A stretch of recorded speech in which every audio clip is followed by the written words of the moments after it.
two key tests to show where the variations were. For public media, we found that in the case of stocks and equities, there was a significantly higher rating for those types of media within those trading categories. For market information, that was significantly higher in the areas of stocks and bonds compared with currencies and derivatives. And what you might argue there is that the embeddedness of stocks and bonds in the so-called real economy was possibly more pronounced than in the case of currencies and derivatives. I mean, after all, companies are selling things. You know, bonds are often dealing with government debt and company borrowings for investments.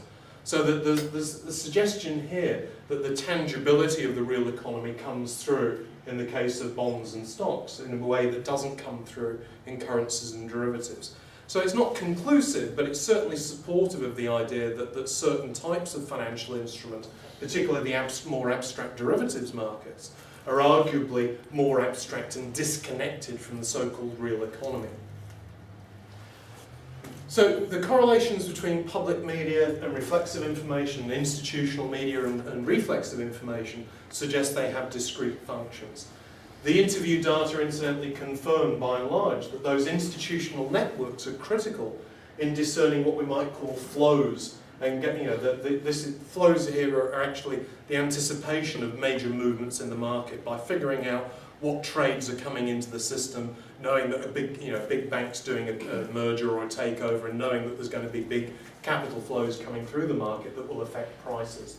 And the other thing that came through very clearly was, again, that they're using those institutional networks to negotiate and to confirm and verify the frames that are being used in trading. So again, that's where you find out that the buzzword of today is American payroll figures, and next week it's something else. So that kind of meta information is really, really important. And so the reflexive information usage is related to those frames and flows. Okay, and that's where I think there's a potential, certainly in periods of crisis or turmoil or just changes in the market cycle, for there to be an emergent self-referentiality. You know, that's where there's, I think, a potential for autopoiesis. The other implication here is that non-institutional investors shouldn't assume, of course, that just because they've got access to a lot more financial information, they can now compete with Deutsche Bank and other major investment firms. You know, the very clear evidence was they can't. So potentially something that can happen here is that there's a nexus between traders and analysts and traders, where the traders clearly talk to the analysts, find out what's going on in the market and confirming that their trades are going in the right direction. Both of those parties talk to journalists who phone them up. And I suspect, not all the time, but during times of either crisis or during periods of market cycle change, there's probably an intensification of monitoring about what other people are thinking.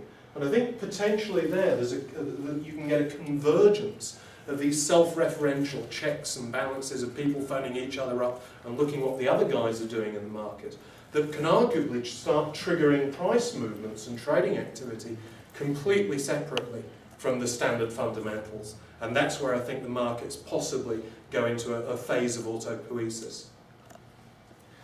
So there's several issues of significance here, and I think it underlines the contingent and constructed nature of financial fundamentals. They're not givens, they're subject to revision, and even though there are maybe core ones that are always there in the background, they're augmented and supplemented by a whole range of other factors that you can't predict sitting at home. You've got to be in the network to figure them out. I think that the findings show the potential for the financial system to become autopoietic, and in that case, to actually evolve the criteria by which the financial markets judge their own activities. They actually evolve the criteria that drive their own activities. So in that case, current market values can become decoupled from objective external reference, particularly where market cycles are in change. And I think it arguably explains, I haven't gone into Minsky today, but it explains the periodic financial tendency towards self-referentiality and bubbles and crashes as we've just experienced. So to put this in political economic context, the credit crunch has had enormous ramifications for governments, for civil society, and the industrial economy. the state bailouts of the banking sector have seen governments go trillions of dollars into debt with massive borrowing, mainly in the form of currency bonds, that have actually been issued, and bought up by the financial sector that was being rescued. And those trillions of dollars for the bailout were issued as private credit by the very banking sector which has been rescued. So now the financial sector is putting pressure on governments. I mean, if you've been reading the news, you'll see that the UK has just had a major slash of public spending. It goes beyond the days of Rogernomics in New Zealand. And it's in response to the fact that they're now heavily, heavily in debt to the banks that they rescued. So the financial system's tendency, I think, for autopoietic insulation from other social systems is revealed. I mean, the financial system's perpetual imperative to optimize fictitious values and maintain accumulation simply rides roughshod over other social systems, and we're seeing it happening now. And I would argue, though, in this case, that it's not a complete floating sphere that's disconnected from the rest of the world. In fact, if it were, that wouldn't particularly affect us. The problem is that its autopoietic tendency is expressed through what I would call reciprocal, non-reciprocal embeddedness. So in other words, it is connected to the rest of the world, but in one direction. We have to take notice of the financial markets. The financial markets don't take notice of us. So I'll leave with John Keynes and the quotes that he made in 1936. He says, "Speculators may do no harm as bubbles on a steady stream of enterprise, but the situation is serious when enterprise becomes the bubble on a whirlpool of speculation. When the capital development of a country becomes a byproduct of the activities of a casino, the job is likely to be ill done." Thank you very much.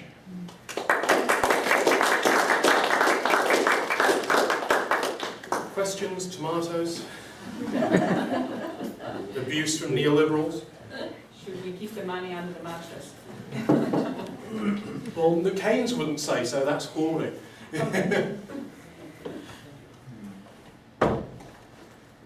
So does this mean, Peter, there's likely to be more bull and bear markets in the future as what you have been talking about, as the influence of the media continues? It's not going to stop at any point, is it? No, I don't see the media causing this. No, the media do play a key role in amplifying those cycles. Yeah. There's no doubt about that. Yeah, it absolutely is intrinsic. And this was Minsky's hypothesis. It's also why Minsky never got the same level of academic accolades as Friedman. Politically, what he was saying wasn't popular. Friedman said inefficiencies come from external interventions through government regulation. Minsky said no, it's intrinsic to the markets themselves. The seeds of its own overreactions and intoxication and its own euphoria are actually endemic to the markets themselves. It's how they work. You can't excise that from capitalism. And that was an uncomfortable message for the new right. They didn't want to listen.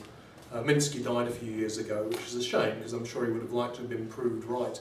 Although he would have spent the rest of his career, I'm sure, saying, "I told you so."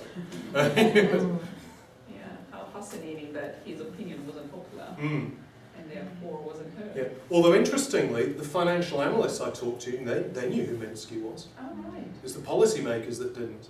And what was their opinion?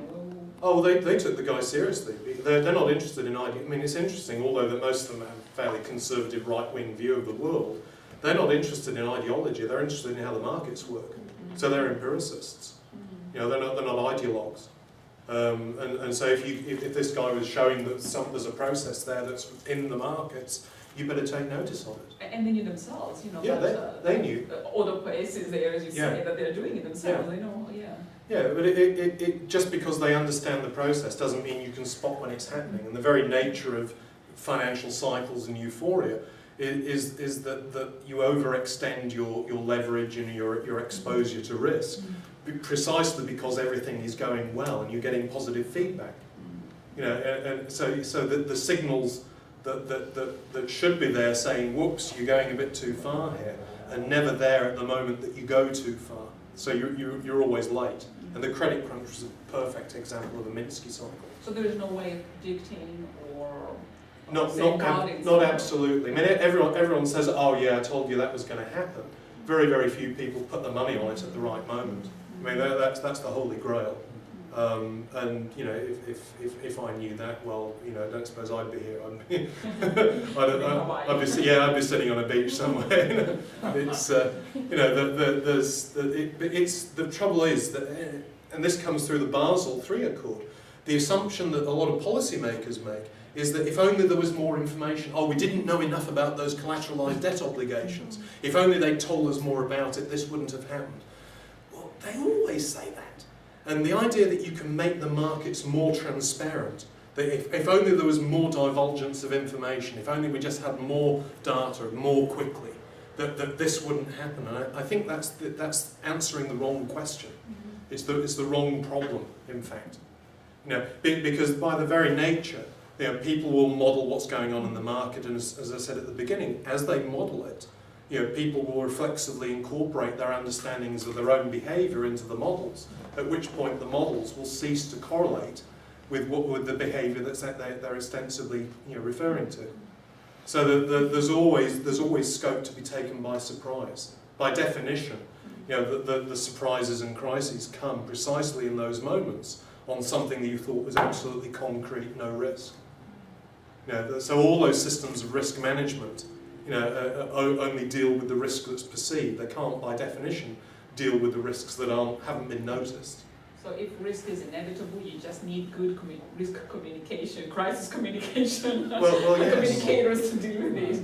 Oh yeah, you need a new system. Absolutely. You're really reinforcing chaos theory and complexity theory. Yeah, absolutely. And if we put Minsky and Kondratiev into this, yeah, then the whole system is flawed, and it's flawed because it has no base. Yeah. There's no law-like statement. There's nothing there, and I object to you calling neoliberals positivists because they're not. Oh no, I call them ideologues.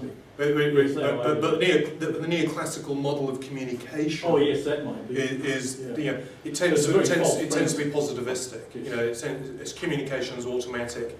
You know, there's just a real world out there. It's the mirror model of news. The idea that there's a real world and you just reflect it. And if you didn't get the right message, it's because either you were inaccurate or because you didn't provide enough information. So more is better.